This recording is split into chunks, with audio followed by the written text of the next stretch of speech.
Vijayawada west MLA Sujana Chowdary గారు ఆ నియోజకవర్గాన్ని అభివృద్ధి పదంలో నడిపిస్తూ ఈ 2 నెలల్లో ఆయన ఏం చేశారు అనేది కూడా ఒక ఫ్లెక్సీని ఏర్పాటు చేసి ఆయన నియోజకవర్గంలోని ప్రధాన కూడలలో ఆ ఫ్లెక్సీలను భారీగా ఏర్పాటు చేసి ఇచ్చినటువంటి నేపథ్యంలో వైఎస్ఆర్సీపీ నుంచి గతంలో పోతిన మహేష్ సుజనా చౌదరి గారిని విమర్శిస్తూ సుజనా గారు గెలిస్తే విజయవాడలో ఉండరు, ఈ నియోజకవర్గాన్ని పట్టించుకోరు, అసలు ఆయన ఆంధ్రప్రదేశ్లోనే ఉండరు, ఆయన బెంగళూరులోనో లేదంటే హైదరాబాద్లోనో లేదంటే ఢిల్లీలోనే నివాసం ఉంటారు తప్ప ఈ నియోజకవర్గాన్ని గాలికి వదిలేస్తారు అంటూ గతంలో పోతిన మహేష్ ఆయన విమర్శలు చేసినటువంటి నేపథ్యంలో ఇప్పుడు నెటిజన్లు కొందరు పోతిన మహేష్కు ఆ నియోజకవర్గం అభివృద్ధి చూస్తుంటే ఉక్కపోతగా ఉంది అంటూ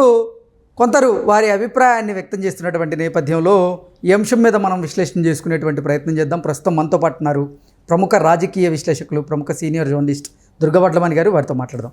దుర్గా నమస్తే అండి. నమస్తే అండి.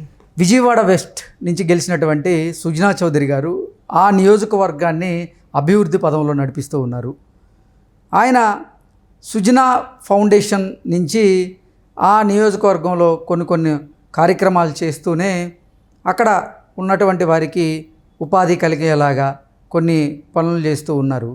అలాగే ఆ నియోజకవర్గాన్ని అభివృద్ధి చేస్తూ ఈ 2 నెలల్లో ఆయన చేసినటువంటి అభివృద్ధిని ఒక ఫ్లెక్సీల రూపంలో ప్రధాన కూడలలో కూడా ఆయన ఏర్పాటు చేశారు. ఈ నేపథ్యంలోనే ఆ ఫ్లెక్సీ చూస్తుంటే పోతిన మహేష్కి ఒక్కపోత ఆగడం లేదు అనేటువంటి కమెంట్స్ పెడుతూ ఉన్నారు కొంతమంది నెటిజన్లు. దీన్ని ఎలా చూడాలి? మీరు చెప్పినట్టుగా ఈయన విజయవాడ వెస్ట్ నుంచి గెలిచారు బీజేపీ తరఫున. ఈయనకి టికెట్ ఇచ్చినప్పుడే పోతిన్ మహేష్ లాంటి వాళ్ళు చాలా అంటే విమర్శలు చేశారు. అంటే ఈయన ఎక్కువ హైదరాబాద్లో ఉంటారు కదా, అందరి ఉద్దేశం హైదరాబాద్లో ఉంటారు, లేదంటే బెంగళూరులో ఉంటారు, లేదంటే ఢిల్లీలో ఉంటారంటూ కూడా ఆయన మీద ఆరోపణలు చేశారు. ఆరోపణలు ఉన్నాయి.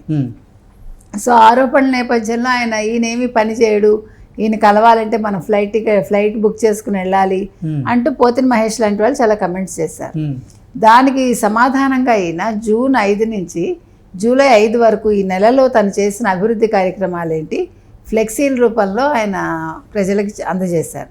ముఖ్యంగా ప్రతిపక్షమైన వైసీపీకి, ముఖ్యంగా పోతిన్ మహేష్కి మింగుడు పడ్డం లేదు. దాంతో ఆయనకు ఉక్కపోస్తోందని అంటున్నారు.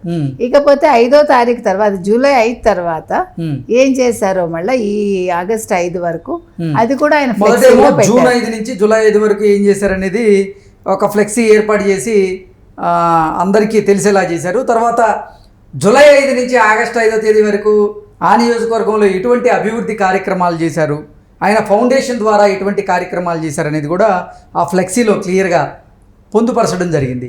ఈ నేపథ్యంలోనే ఆ ఫ్లెక్సీలు ఇప్పుడు వైఎస్ఆర్సీపీ నేతలకు అలాగే పోతిన మహేష్కు మింగుడు పడడం లేదు అనేటువంటి వార్తలు వస్తూ ఉన్నాయి. కమెంట్లు కూడా నెటిజన్లు ఆ రకంగానే పెడుతూ ఉన్నారు. వాటిని ఎలా చూడాలి? అంతే కదండి. ఇప్పుడు చేశాను అన్నదానికి ఆయన తార్కాణం ఇచ్చేసారు. అక్కడ ఇచ్చేసి అంతటితో ఆగారు అన్నీ. అంటే ఇప్పుడు చేసేయటమే కాకుండా ఆ చేసిన దాని ఫ్లెక్సీల రూపంలో ప్రజలు ఇగో ఈ నెల రోజుల్లో ఇవి చేశాను, ఈ నెల రోజుల్లో ఇవి చేశాను, సో మీరు నన్ను ఎన్నుకున్నందుకు మీరు బాధపడక్కర్లేదు, నా వంతు ప్రయత్నాలు నేను చేస్తున్నాను, నా వంతు కృషి నేను చేస్తున్నాను, నా పరిధిలో ఏముందో చేస్తున్నానని నేను చూపిస్తున్నాను.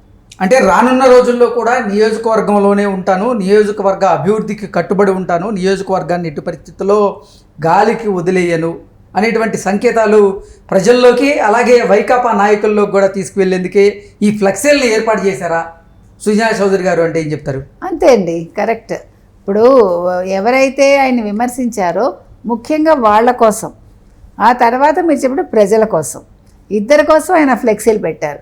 చూడండి 2 నెలల్లో నేను ఇంత చేయగలిగాను, మీరు అంటే మీ నమ్మకం వమ్ము కాలేదు, నెంబర్ 1. నెంబర్ 2, ఈ నెల 10వ తారీఖు నుంచి జాబ్ మేళా కూడా పెడుతున్నారు. ఉదయం 10 నుంచి సాయంకాలం 6 వరకు ఏదో వివిధ కంపెనీలతో సుజనా ఫౌండేషన్ అనేది ఆయనకు ఉంది.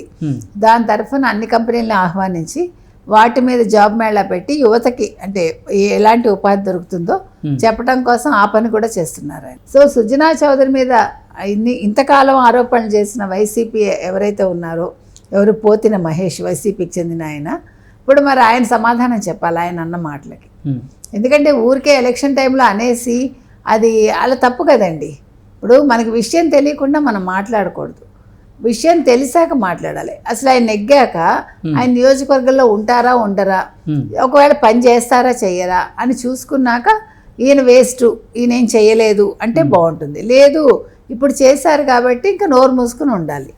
తొందరపడ్డాడు ఆయన. అది సుజనా చౌదరి గారిని కలవడం చాలా కష్టము, ఆయన ఎవరిని కలవరు అంటూ కూడా గతంలో పోతిన మహేష్ ఆయన కొన్ని విమర్శలు చేసినటువంటి నేపథ్యంలో ఇప్పుడు పోతిన మహేష్ గారు ఈ ఫ్లెక్సీలకు కానీ ఆయన చేస్తున్నటువంటి అభివృద్ధికి కానీ అలాగే ఆయన తీసుకొస్తున్నటువంటి కంపెనీల జాబ్ మేళాలకు కానీ ఏం సమాధానం చెప్తాడంటే ఏం చెప్తారు? అసలు అంటే విమర్శలు చేయటం ఎంత తేలిక, నిజంగా పనిచేస్తే మీరు ఏం సమాధానం ఇస్తారు అని పోతిన మహేష్ని మనం అడగాలి. బికాజ్ ఆయన అన్నాడు, ఇప్పుడు ఒక మనిషిని విమర్శించాడు ఆయన, ఆ విమర్శలకి ఆయన ధీటుగా బదిలిచ్చారు. ఓకే నువ్వు అంటే అన్నావు అని ఆయన ఏం పట్టించుకోలేదు, దానికి సమాధానం చెప్పకుండా తను ఏం చేశాడో అంటే చేయగలిగింది చేసేసి ఆ చేసిన దాన్ని ఫ్లెక్సీల రూపంలో పెట్టి పోతిన మహేష్కి ఇండైరెక్ట్గా చెప్పాడు, నువ్వు ఆ రోజు అన్నావు కానీ నీ మాటలు నేను పట్టించుకోలేదు, నేను నా పని నేను చేశాను, నేను చేయగలిగింది ఏంటో ఈ నియోజకవర్గానికి నేను చూపించాను, కాబట్టి నువ్వు అన్న మాటలు తప్పు అని అన్నట్టుగా ఆయన ఫ్లెక్సీల రూపంలో చూపించారు. ఇది మంచి పద్ధతే కదండి. అంటే అనవసరంగా మాటలు విసురుకోకుండా ఊరికే ప్రెస్ మీట్లు పెట్టి టైం వేస్ట్ చేసుకుని నువ్వు అలా అన్నావు, కాదు నేను ఇలా చేశాను, లేకపోతే నేను ఇలా చేస్తాను, లేదు నువ్వు అలా అన్నావు, లేదు నేను ఇలా చెయ్యను, ఇలాంటి పిచ్చివాగులు లేవు కదా. అలాంటివి ఏమీ లేకుండా ఆయన ఈరోజు కామ్గా తన పని తను చేసుకుని ఒక ఎంపీగా నియోజకవర్గాన్ని అభివృద్ధి చేసి తనేంటో నిరూపించుకున్నాడు ఆయన. అంటే వృధాగా మాటలు అక్కర్లేదు, వృధాగా ప్రెస్ మీట్లు పెట్టక్కర్లేదు. మన పని మనం కామ్గా చేసేసి చేసిన దాన్ని ప్రజలకు ఎలా చూపించాలో అలా చూపించాలి. దానికి కూడా వాగక్కర్లే అనవసరంగా, నేను ఇంత చేసా అంత చేసా అని చెప్పుకోక్కర్లా. ఇవేవీ లేకుండా ఆయన తనదైన శైలిలో సుజనా చౌదరి గారు చూపించడం జరిగింది. ఓకే అండి, థ్యాంక్ యూ సో మచ్.